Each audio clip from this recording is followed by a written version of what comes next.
Good morning students. आज की video में मैं आपको एक्सप्लेन करूंगी हिंदी फर्स्ट का चैप्टर 11 रहीम के दोहे। ये दोहे हैं जो रहीम जी ने लिखे हैं। आज मैं आपको इनका हिंदी में अर्थ बताऊंगी। तो सबसे पहला दोहा है, कही रहीम संपत्ति सगे बनत बहुत बहुरीत विपत्ति कसौटी जय कसे तेई सांचे में। यानी इस दोहे का अर्थ ये है कि जो कवि रहीम दास हैं वो कहना चाहते हैं रहीम जी कि जब एक व्यक्ति के पास बहुत धन संपत्ति होती है तो उसके बहुत सारे मित्र और संबंधी होते हैं, लेकिन जब उसके पर मुसीबत पड़ती है तब उसका कोई साथ ही नहीं होता। लेकिन उस समय जो व्यक्ति उसका साथ देता है विपत्ति में, वही उसका सच्चा मित्र होता है। दूसरा दोहा है, जाल पड़े जल जात बही तजी मीनन को मोह रहीमन मछली नीर को तउन छाणती छो।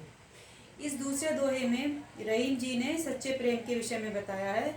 तो इसमें कहना चाहते हैं कि जल और मछली जो है उनका जो प्रेम है वो जग जाहिर है, वो सच्चा प्रेम होता है। लेकिन जो जल होता है वो एक धोखेबाज, एक अवसरवादी व्यक्ति का प्रतीक है, और जो मछली है वो सच्चे प्रेम का प्रतीक है। क्योंकि जब मछली को पकड़ने के लिए जाल डाला जाता है तो जो जल होता है वो बहुत ही शीघ्रता के साथ जाल में से बह जाता है, मछली का मुंह त्याग देता है और मछली को भी त्याग देता है। लेकिन मछली जो होती है, जैसे ही उसे जल से अलग किया जाता है, वो जल के प्रति अपने प्रेम को त्याग नहीं पाती है और तड़प तड़प कर मर जाती है। तो जो मछली है वो सच्चे प्रेम का प्रतीक है और जो जल है वो एक धोखेबाज व्यक्ति का प्रतीक है।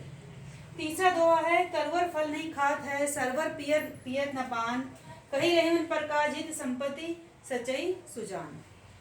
इसके द्वारा परोपकार की महिमा को बताना चाहते हैं कवि। वो कहते हैं कि जिस प्रकार तालाब अपना पानी स्वयं नहीं पीता, पेड़ अपने फल स्वयं नहीं खाते, उसी प्रकार जो परोपकारी और सज्जन व्यक्ति होते हैं वे जो धन संपत्ति इकट्ठा करते हैं उसका प्रयोग दूसरों की भलाई में करते हैं। दूसरों की भलाई के लिए वे अपना सब कुछ लुटा देते हैं। इसी प्रकार के सज्जन और परोपकारी व्यक्ति होते हैं।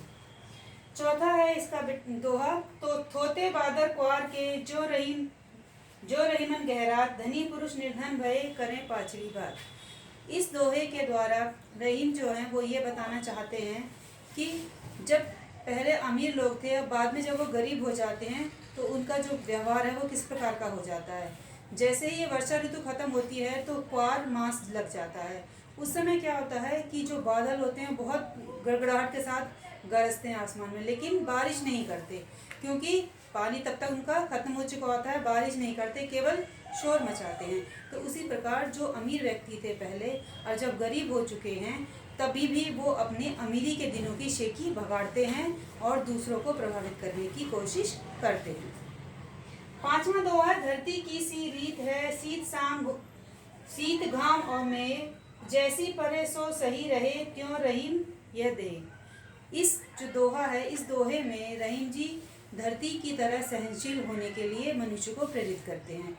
रहीम जी कहते हैं कि जिस प्रकार धरती जो है अपनी एक सहज भाव से सर्दी, गर्मी, बारिश, इन सब की विपरीत परिस्थितियों को अपने ऊपर झेल लेती है और कोई प्रतिक्रिया नहीं करती, उसी प्रकार मनुष्य को भी जीवन में आने वाले सुख दुखों को सहज रूप से स्वीकार करना चाहिए और जब वे उनको सहन करें तो उन्हें समान भाव से रहना चाहिए। तो बेटे ये 5 जो दोहे थे उसमें जो रहीम जी हैं इन्होंने बहुत ही अच्छी बातें बताई हैं। यही इस चैप्टर का सार है। Okay, thank you, have a nice day.